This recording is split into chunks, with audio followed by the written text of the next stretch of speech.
warm sand between your toes and the cool water crashing against your legs. It looks completely deserted. The sand stretches off into the distance as far as your eye can see. It's light and warm and gets in places you least want, serving as a constant reminder of your day at the beach. The roaring sound of the surf lets you let go of anything on your mind. You listen to the waves ebbing and flowing, crashing over and over and over each other. The water is so blue, it's relaxing just to look at. You dive in and open your eyes only to feel a slight sting, to remind you that you're in ocean's realm now, not a chemically balanced pool. You swim around in the water and gently let the waves push you back to shore. Think back to some of your favorite childhood memories. I'm sure at least one of them takes place at the beach. Whether it was frolicking around in the water with your water wings tightly wrapped around your arms, building sandcastles for your favorite imaginary friends, or collecting seashells. Everyone can remember a beautiful day at the beach. But fast forward 10 years. I hope you have a car full of those beach memories because that image is being destroyed. If I can remember one thing that always ruined my day at the beach, it was always jellyfish. Jellyfish are famous for ruining our lives. They interfere with tourism by stinging swimmers, entire ecosystems by being predators, and fishing by clogging nets. Humans have caused significant changes in our oceans in recent years, and one of those has been booms in the jellyfish populations. Higher numbers of jellyfish have been associated with the higher temperature and higher salinity of our oceans. According to the Marine Ecology Progress Series, for every 1 unit of temperature, there's a 24% increase in the number of jellyfish. And for every 1 unit of salinity, there's a 28% increase in the number of jellyfish. So first, let's take a look at the temperature. Global temperatures have been and will continue to skyrocket in the future. And this is because we emit exorbitant amounts of carbon dioxide into our atmosphere every single year. And according to the WWF, that number is 29 billion tons of carbon dioxide every single year. And those chemicals warm the globe. And that warming increases the number of jellyfish. So much for that fun swimsuit you bought, because now you share that beach with tons more jellyfish. The rash guard will become the new bikini, and will be yet another addition to your beach kit.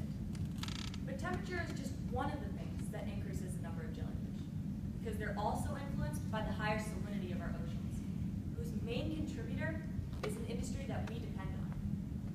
Here in Abu Dhabi, we struggle with the cruel irony. We live on an island surrounded by water that we can't drink. And although most people think desalination is a simple process, salt water comes into the plant, and out comes clean potable water. What they forget about is what's left over, which is hypersalinated water, that goes right back into our oceans and has the ability not only to change the salinity, but also the temperature of the water in its vicinity. According to the UAE Ministry of Water and Environment, the average salinity in the Gulf is about 45,000 parts per million. But the desalination plants increase that number by about 5 to 10,000 parts per million. The average temperature in the Gulf is about 35 degrees centigrade, near bathtub conditions. But the desalination plants increase that number by about 7 to 8%, both of which cause the jellyfish populations to rise and your fun in the sun to plummet. Another repercussion of the rising carbon dioxide levels in our atmosphere is the decreasing pH levels in our oceans, meaning not only are our oceans getting saltier, they're also getting more acidic. According to National Geographic, if present trends continue, by 2100, our oceans will have a pH level of about 7.8. To put this in perspective, this means our oceans will be 150% more acidic than they were just 200 years ago. The gorgeous groupers and vast coral reefs that you remember seeing on your snorkeling trips will suffer from those toxic chemicals. And that image of diving in and seeing the beautiful wildlife is becoming yet another thing of the past. And that subtle, salty sting in your eyes is being replaced by the same searing pain you would feel if you shook salt straight into your eyes. Goggles will be as central a part of our beach kit as SPF 30. Because just as today we don't go to the beach without sunscreen, in the future we won't go without goggles. Just seconds after diving in and opening your eyes, they will be bloodshot. That is how salty the water will be. Now there are countless things we love about our beaches. We love its comfort and its warmth and how many memories we have there, but we have been destroying the very things we love about our beaches. Beach erosion is the removal of sand from the shore to areas further in the sea or areas further inland. And this phenomenon has the ability to make entire beaches disappear. According to the U.S. Environmental Protection Agency, between 80 and 90% of the beaches along the U.S. coastline have been eroding for the past decade, and some of those have disappeared altogether. Here, in Abu Dhabi, entire mangroves have been wiped out in order to construct the buildings our parents work in and the hotels that we sleep in. The rhythmic music of the waves ebbing and flowing and crashing will be replaced by riptides, undertows, and dangerous currents that will force us to constantly be vigilant, even just 2 meters away from the shore. In fact, it may be the case that due to beach erosion, our favorite beach has disappeared altogether. This is all connected.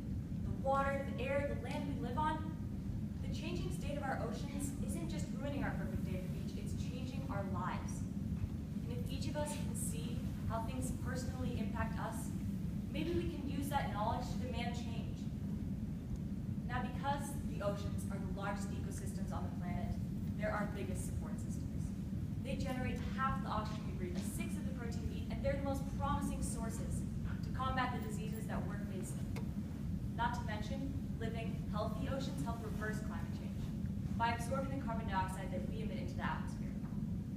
So, whether you live 6 miles from the beach or 60, whether you eat seafood or you don't, we depend on healthy oceans. Fun, work, life, adventure, inspiration, not many things can give us all of that. But the oceans